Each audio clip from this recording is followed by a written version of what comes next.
인생 2막을 꿈꾸며 도시를 떠나 농촌에서 새로운 출발을 준비하는 귀농귀촌 인구가 꾸준히 늘고 있습니다. 하지만 낯선 환경에서의 설렘과 조급함을 노린 귀농 사기 역시 날로 교묘해지고 있어 각별한 주의가 필요한데요. 오늘 위클리 초대석에서는 귀농 창업 자금을 안전하게 지키는 예방법을 제시해 주실 분을 모셨습니다. 귀농귀촌 멘토로 활동하고 있는 성결대학교 우재영 개건 교수와 함께 자세한 이야기 나눠보도록 하겠습니다. 교수님 어서 오십시오. 네, 반갑습니다. 네, 감사합니다. 최근 귀농 사기 피해가 끊이질 않고 있다고 들었습니다. 예. 사회생활을 하는 분들도 피해를 당한다고 하는데 그 이유가 무엇이고 많은 귀농인들이 놓치는 포인트 어떤 게 있을까요? 예. 주로 이제 도시에서 전문가로서 사회 경험이 풍부하신 분들도 농촌에 오시게 되면은 짧은 기간에 이제 성과를 이루기 위해서 조급함을 드러낼 수가 있습니다. 따라서 이제 농지 전문 중개사라든가 농촌에 계시는 건축사 또 토지 청량사 분들과 충분한 상담을 거치고 또 관계 시군의 그 귀농 담당자들과도 충분한 상담을 거친 후에 거래를 하시는 게 이제 안전하고요. 네. 특히 농업은 또 생명 산업으로서 자연과 함께 하기 때문에 도시의 이런 그 부동산처럼 짧은 시간에 투자한다고 성과가 나오는 것이 아니기 때문에 그러한 점을 충분히 이해하시고 조급하지 않게 단계별로 귀농을 준비해 나가시는 게 좋을 거라 생각을 합니다. 네, 그리고 곧 개발이 된다라면서 맹지나 보전 산지를 비싸게 파는 기획부동산 피해도 대표적이라고 들었는데요. 귀농인들이 현장에서 반드시 확인해야 할 농지와 관련된 어떤 서류나 검증 방법은 무엇이 있을까요?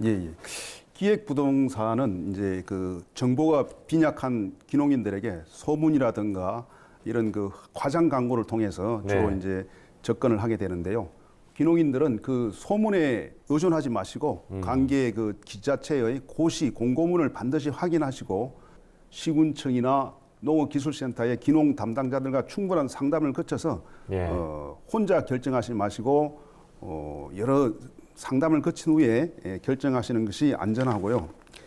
특히 이제 그 구체적으로는 이제 지적도라든가 등기부등본을 파악해가지고 확인을 하시는데.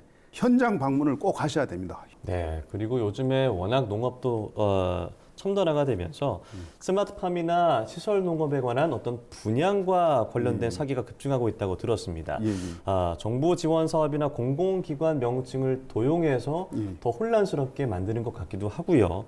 특히나 정부 지원으로 스마트팜을 분양받으면 수익이 보장된다라는 말을 들었을 때 어떤 순서로 사실 여부를 확인하는 게 좋을까요? 분양업자들의 그 광고만 믿지 말고 해당 사이트를 확인하는 게 중요합니다. 네. 농정원에서 공식적으로 운영하는 스마트팜 코리아에 들어가셔가지고 실제 고시라든가 공고문이 있는지를 확인하셔야 되고요.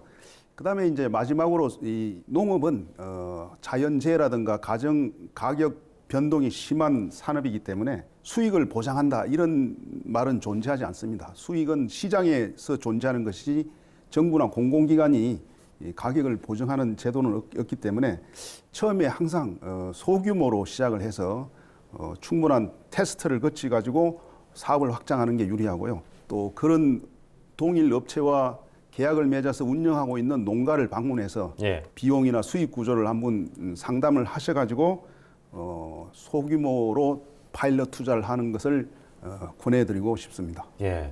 그리고 이 수확물 전량을 시세보다 비싸게 사겠다라고 접근한 뒤에 이 시설 투자비나 종자 대금을 가로채는 일명 계약재배 사기도 큰 문제가 되고 있습니다. 독소 조항 문제도 있다고 하는데 계약서를 쓸 때 절대 놓치면 안 되는 부분 어떤 게 있을까요? 여기서 이제 주의해야 될 것은 계약을 할 때 품질의 구체적인 조건을 이제 기재를 하셔야 됩니다. 예를 들어서 갑이 요구하는 품질 수준에 미달할 시 계약을 뭐 취소한다거나 뭐 면제한다 이렇게 규정을 했을 때 그 조건이라는 게 그 갑의 마음에 따라서 그냥 언제든지 그 약점을 잡아서 취소를 할 수가 있잖아요. 그럼 농업인에게 이제 이게 독조 조항이 됩니다. 따라서 품질의 조건을 구체적으로 하시고 또 가격도 어느 시점에 어느 시장에 어느 가격을 기준으로 한다든가 이렇게 구체성을 가져야 되고 그래도 이제 또 불안한 경우에는 그 이행 보정 보험 증권을 발급해 달라고 이제 업체에 요청을 할 수도 있고요. 또 공정을 받는 게 유리합니다. 농업 경영체 등록증하고 계약서를 같이 가져가시고 공정을 받아 놓으면 안전하다고 이렇게 생각을 합니다. 네, 이 전문가의 조언을 받는다는 게 중요하다고 하셨는데 예, 예. 정말 믿을 만한 전문가인지 예를 들어서 정부 보조금을 무조건 받게 해주겠다 이런 컨설턴트가 있다라고 한다면 예, 예. 믿을 만한 기준 예. 이런 것들도 있을 것 같아요. 예, 예. 이 문제에 대해서는 제가 이제 그 농촌에 근무하면서 제가 이런 그 심사위원을 했었거든요. 네. 면접 심사위원을 한 경험에 의하면 이것은 철저하게 그 본인의 사업 계획서 작성, 철저한 작성과 면접도 이제 그 재배 기술 역량이라든가 질병 관리 역량, 판로 개척 역량 이것을 어필해 가지고 본인이 신청을 하는 것이지 이걸 타인이 이걸 해주는 것은 그 자체가 이제 어떻게 보면 불법이고요. 나중에 취소가 될 우려가 있습니다. 네. 이게 귀농 성공의 원칙이라는 것이 속도보다 검증이다라는 생각이 들기도 하는데요. 그렇다면 귀농을 준비하는 분들이 꼭 알아야 할 원칙 3가지 그리고 마지막 당부의 말씀도 부탁드리겠습니다. 예, 예. 귀농을 하나의 이제 창업으로 접근을 하셔야 됩니다. 제일 먼저 중요한 것이 이제 충분한 교육을 받으셔야 돼요. 네. 교육은 이제 농정원에서 운영하는 그린대로라고 하는 교육 포털 사이트에 가시면 수많은 교육이 있습니다. 예. 품목별로, 지역별로 교육이 이제 있고요. 그 외에도 또 각 도라든가 시군에서 자체적으로 운영하는 교육 프로그램이 있으니까 그 해당 도청이나 시군청에 들어가서 교육을 받으시면 되고 현장 농가에 찾아가 가지고 이제 실습도 또 해보셔야 됩니다. 선배 농업인을 멘토로 삼아 가지고 네. 이렇게 조언도 받으면서 이제 실습도 거치셔야 되고 그리고 이제 생산을 무조건 하기보다는 판로를 좀 파악하시고 판로를 알아보시고 거기에 맞춰서 생산을 하는 게 좋다 이런 말씀을 드립니다. 네, 알겠습니다.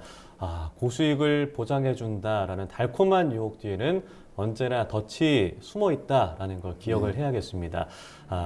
귀농 초기에는 어떤 2, 3년간의 공공기관의 교육을 철저하게 받고 또 단계적으로 소규모의 검증을 거치는 지혜도 필요할 것 같습니다. 오늘 이 시간 성결대학교 우재영 교수님과 자세한 이야기 나눠봤습니다. 교수님 오늘 말씀 고맙습니다. 감사합니다.